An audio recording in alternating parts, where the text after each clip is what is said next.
My front door opened and slammed almost immediately. The loud bam could be heard and felt in every corner of my house, which is important because my house is quite large. "Mother! Are you here, Mom? Lance?" Something was wrong. Horribly wrong. I heard it in the way he called me. Any mother knows every note of her only child's voice.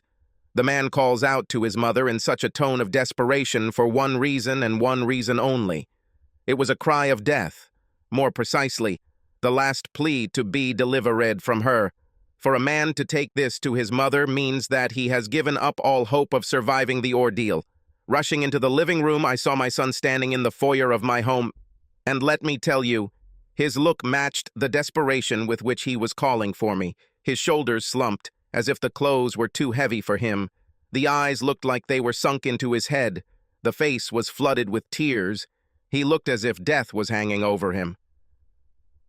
"Lance, what's happened?" "Mom," he said, this time in such a quiet voice that he was barely audible.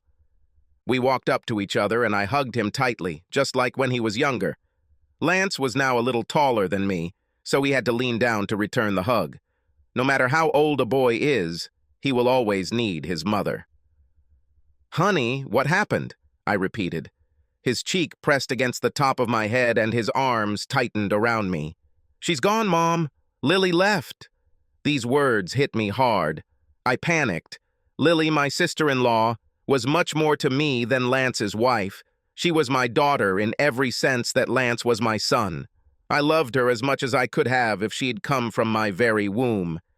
Dear God, what happened to Lily? Pushing him slightly to give me space, I gently lifted my son's chin so that his eyes were level with mine. In a calm but tense voice, I said, "Lance, son, I need you to talk to me. I need to know what's going on. Is Lily okay?" At these words, his face changed. Almost instantly, that sad, despondent look turned into something else. His eyes froze. A cynical, angry grin appeared on his lips. He looked ominous. With chilling sarcasm in his voice, he answered my question. "Lily is doing great, Mom. You don't need to worry about her. She's just living her best life with Randall now." "Huh?" Seeing my confusion, he laughed loudly. It was a sad laugh. It was more like laughing to keep from crying. "Oh, she didn't tell you?" he asked rhetorically. "Yes, Lily, the daughter you never had, cheated on me." He gave me a minute to realize this. I have to admit, part of me was relieved. After the horrific scenarios I had running through my head involving Lily's mangled body in the car accident, it was nice to hear that she was safe and well. But then a second realization came. Awareness of the consequences of this new situation. How does this affect my son? How does this affect the whole family? Betrayal. In some ways, it was much, much worse. "What?" "Oh, yeah," he said, clapping his hands theatrically at the look of shock on my face. With dramatic humor in his voice, he continued. "Lily had a second relationship within 6 months." He laughed again as he walked away from me. He headed towards the kitchen, no doubt planning to pour himself something stronger. I followed him, my feet moving as if I were walking through mud. Entering the kitchen, I saw that my prediction was correct. He already took the whiskey, but didn't even bother to take the glass. He drank straight from the bottle. I lightly snatched the bottle from his hands without saying a word. I went to the cabinet and took out 2 glasses. I poured a little into both. Then I pushed one towards him. He raised his glass, swallowed the whiskey in one gulp, and motioned to me like a bartender asking for more. I poured him another, this time allowing myself to ask one of the questions that was burning in my head. "Who is Randall?" Having swallowed it like the first time, he answered caustically, "Randall is the guy my beloved wife had sex with behind my back." I guessed that he was her affair partner. I meant, who was he to her before she cheated? Her colleague? Her friend? Stranger from the internet? His face became sad again. He shrugged lifelessly. "Does it matter?" After thinking about it, I agreed. "No, I think not." This time I took a sip, but only because the silence between our words was uncomfortable. After a moment I asked, "Does she love him?" He turned away from me. as if he didn't want me to see the tear that rolled out of the corner of his eye and rolled down his cheek. He answered my question with a slight nod. Silence reigned again. I knew Lance wanted me to pour him more, but I didn't need him to get drunk. Situations like this require a clear head. Drinking alcohol temporarily dulls the pain, but this delay only makes the drinker more capable of causing more damage. I knew. I was in a similar situation many years ago. Tell me everything. Randall was the guy she worked with. Typical. They were involved in a joint project 2 years ago. He remembered this time frame because that's when she had to leave town for a week. She never mentioned Randall, which in itself was a red flag that Lance didn't even know existed. He just remembered that something was a little off about her when she came back. Nothing special, she was just a little more distant. There was no sex on that trip. The two of them were just hanging out. As friends. No harm done. As if sex is the only threat to marriage. Over the next year and a half, their connection grew. At that time, they were still colleagues. Nothing more than work friends. But that seed was sown and watered daily. Soon enough, their comfort and familiarity blurred the boundaries. Team-building lunch breaks turned into lunches for two. After work, after drinking with colleagues, the two of them went to a bar to relax. Lance never noticed this. He did not see how his wife was slipping away from him, getting closer to another man. Their marriage faced the predictable problem that most marriages do. They had less sex, less communication, less time for each other. But even during this, they hardly argued. They simply existed, floating around each other like a typical busy married couple. Lance said there were no signs. But I knew that was a lie. Men rarely notice the blinding neon light of their unhappy wife until it is too late. Still, I couldn't blame him. She should have let me know if she was unhappy with my son. What kind of person does this to the spouse he claims to love? The pain on Lance's face cooled my love for Lily. As he told his story, I saw the pieces of his heart scatter to pieces on the ground. The first time he noticed that something was wrong was when he walked in and found her crying. He thought something bad had happened at work, but he was wrong. Everything was exactly the opposite. Something wonderful happened at work, even though it was the worst thing that could have happened. She and this guy Randall kissed for the first time, passionately. One of those kisses that makes you question everything. It was perfect in all the wrong ways. It was 6 months ago when the affair began. At least that's what Lance thinks is a start. But I knew better. The romance really began 2 years ago during that work trip. That's when this ending became inevitable. Mutual attraction, which they pretend not to feel for each other. A secret nugget in the back of their minds when they secretly wondered what the other looked like naked. That kiss was just a small sprout growing out of the dirt. Sex, the only part that most men care about, lasted for 5 months. This was when the distance between husband and wife grew to the level of the Grand Canyon. That's when the controversy began. Cold bed, lonely nights, impassable dead end. And then today happened. He came home from work and saw her packing her things. We just moved away from each other. Everything between us has changed. We haven't had any contact for some time. You must have felt it. This was her explanation. 6 years of marriage broke up in one day. Of course, she said it as if she was doing him a favor. It wasn't fair to him to force him to live this lie. He needed to be free to find a woman who would love him with all her heart. He was such an amazing guy that it would truly be a disservice to keep him trapped in this loveless marriage. So, what are you going to do? I asked him when his words died down. He shrugged, and then his shoulders slumped. I don't know. His retelling of the events that led up to today had left him exhausted. He looked like he had been fighting all day. All I could do was hug him lovingly again. There is no greater feeling of helplessness than a mother looking at her suffering child. There was nothing I could do to free him from this. No amount of money or love on my part could help him. In this, he was truly alone. I hated Lily for this. No matter how much I loved her, I hated her. Lance didn't deserve this. Lily is dead to me. I whispered to him as we hugged, putting meaning into every word. I wanted my son to know that I was on his side. I wanted him to know that as much as I loved Lily, I would completely renounce any feelings I had for her if I had to choose between them. Lance slipped out of my arms and walked slowly across the kitchen. He ran both hands through his hair and took a deep breath. He walked up to the counter again, leaning his back against it.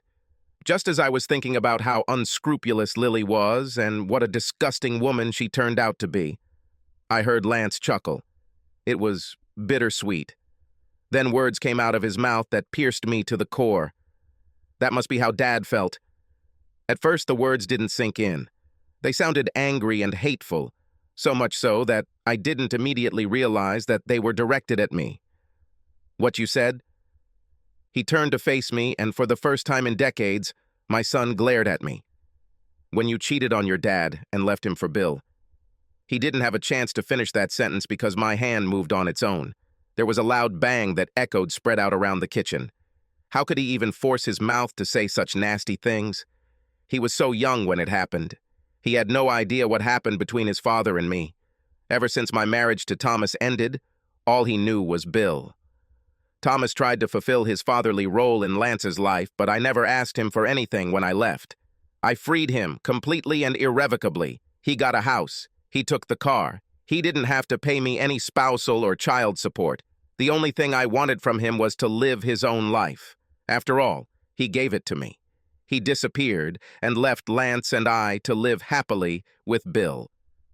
No matter how much it killed him, he did me this favor. In return, I did the same for him. I thought this was the best way to do things, the best way to give us all a fresh start. Me, Lance, and Bill had the opportunity to be a family. Thomas had to move on without any financial ties to his previous life. Of course, it hurt at the time, but I felt like a complete break will heal much better than endless drama.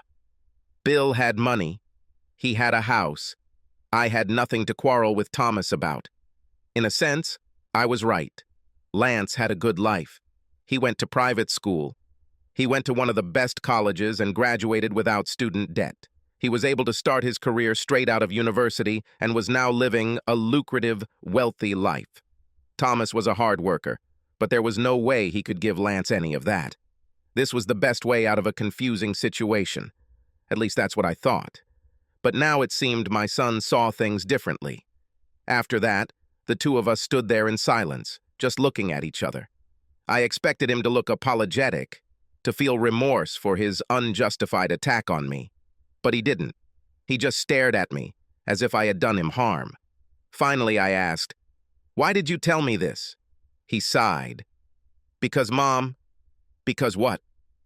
With a groan, he tore himself away from the counter and began pacing the room again.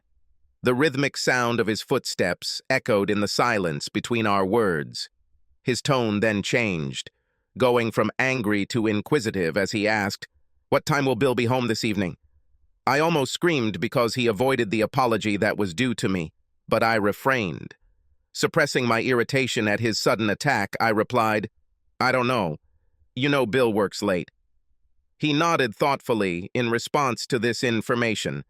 Then, almost calculatingly, he asked, "Have you ever thought—" Admittedly, this has been a sore spot between Bill and I for months now.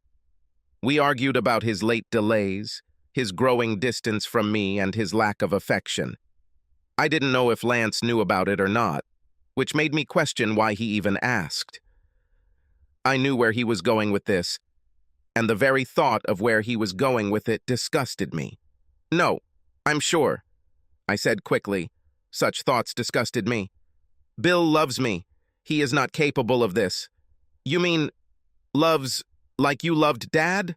I gasped loudly at the icy accusation in his voice. Now I knew for sure that he was attacking me. His anger shifted from his wife to me. "Now listen to me," I said, closing the distance between us. I looked straight into his indignant eyes as I spoke sternly. "I'm not your wife. I'm your mother. Keep your anger where it belongs and don't take it out on me." I saw how he softened at my warning. This interaction gave me a wave of déjà vu. Not so much the topic of conversation, but the way he just looked at me when I scolded him. It was like that time he stayed up too late in high school and came home drunk and smelling of beer and marijuana. And again, my boy returned to me. The sad expression returned to his face, killing me again. Just as I was about to reach out and hug him, he asked, "Have you ever regretted what you did to Dad?" There was no anger in his voice, but that didn't lessen the urgency of his question. He wasn't really asking about Thomas or what I'd been doing all these years. He asked about himself. Will Lily ever regret what she did? Will she ever look back on this day and feel the burn? Or will she live happily ever after? Lance was so much like his father. Sometimes it was surprising how much he resembled him. And that was my curse, because looking at Lance right now was like going back in time. On that day, almost 2 decades ago, I stood in the kitchen with Thomas. It was much smaller than the kitchen in which I was now standing. Thomas would never have made as much money as Bill. Our house was smaller. Our lives were smaller. Bill was the personification of rags to riches. He built his company, where I worked as his secretary, from scratch. He was brave, he was smart, he was confident. He was a man who achieved what he wanted with unremitting energy. Thomas and I were on 2 different wavelengths. At that moment, we were so far from each other. We haven't been a couple for months. He should have known it was over between us. Our end was almost inevitable. But was it so? At that time, I was so sure. I truly believed it when I told him that he was a great guy who was going to make another woman the happiest woman in the world. It really was better for him to let me go and find her, someone who would love him the way he deserved to be loved. But that woman was not me. No more. Because now, I love Bill. Come to think of it, he looked exactly the same as my poor Lance looked now. It was as if his world had been completely destroyed. As if invading my secret thoughts and reading them, Lance intervened. He muttered to himself, but his words were clear as day. "People say that you will marry your mother, but I never thought..." With these words, he turned away from me. It was as if he couldn't look at me anymore, as if my appearance disgusted him. "Lance." I reached out to him. My heart broke when he waved me off. "I have to go," he muttered. I followed him, shouting his name, but he ignored me. He couldn't get away from me fast enough. A connection was made in his mind. His pain overlapped with the pain his father had experienced years before. The fact that he now walked in the same heavy boots that his father had once walked in filled him with compassion that far outweighed his love for me. "Lance, please. Where are you going?" At this time, he approached the door. He opened it and was about to go out when he heard me. For some reason, my question stopped him. There he stood, with one foot in my house and the other trying to escape from me. After a moment's thought, he looked at me and said, "I need to talk to the only person who knows what I'm going through." His father. He wanted to talk to Thomas. I sighed sadly. "Babe, no one even knows where he is." "I know," he said with a hint of the first real smile that appeared on him all evening. It was small, weak, and barely noticeable, but it was genuine. "I've known where he is for about a year now." "What?" "Yes." He shrugged. "I found him. Well, actually, he found me. But we've been talking since then." I don't know what scared me more, the fact that he talked to Thomas for a year, or the fact that he never told me about it. "About what?" I asked carefully, fighting the impulse to completely lose my composure. He didn't answer me. Not with words. But there was a look he gave me. The look that said everything. Then he disappeared.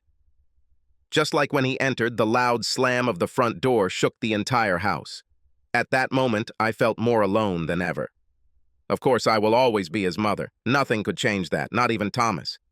It would be a gross exaggeration to say that I had lost his love, no matter how much misplaced anger he was taking out on me right now. But I knew that he would never look at me the same way again. I was no longer infallible in my son's eyes. It's a sad day when our children realize that we are the same screwed up as the others. The next morning, I woke up in my bed. I was curled up in a fetal position, fully clothed from the night. Next to me was my mobile phone, only 15% charged. I spent several hours that night calling furiously. I called Lance, but no one answered. I called Bill, but no one answered. I even called my ex-husband, Thomas, but again I did not receive an answer. None of the men in my life wanted to talk to me.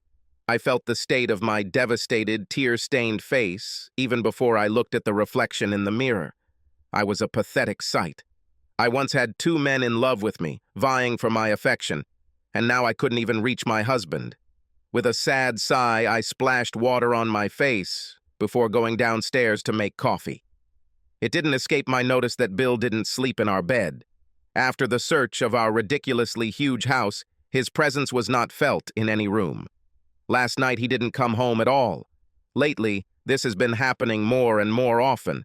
An hour later, the front door opened. I quickly rushed into the living room and found my husband standing in the foyer. "Bill," I said, relief filling my voice. Just like that, my anger at him immediately dissipated. I needed him, and he was here. I needed to feel his arms around me. I needed to feel his love for me. Since the mirror of my soul had shown so much ugliness in the last 12 hours, I needed to see the eyes of love. I crashed into his body and wrapped myself around him, pressing my cheek to his chest. Just before I could breathe a sigh of relief, I noticed that his arms weren't wrapped around me. "Cute. Please. I need you to hold me." I expected to feel him, but nevertheless, his arms remained limp at his sides. Confused, I relaxed and looked up at him. He took a deep breath. It was almost as if he regretted being here in this room with me. It was as if circumstances had forced him into this unfortunate position. My heart has stopped. I knew that look. I knew that look all too well because it was the look I gave a man almost 2 decades ago. "Tina," he said, my name falling from his lips as if he was trying to soften the blow. "No! Please, no!" Tears streamed down my face. "Bill?" I said, practically begging him. "Honey, please, give me a hug. Tina, we need to talk." Subscribe to our channel so that your second chaff doesn't cheat on you, and go ahead and listen to the next story, because this story is nothing compared to the next one. If you're under 18, don't even think about listening to the next one.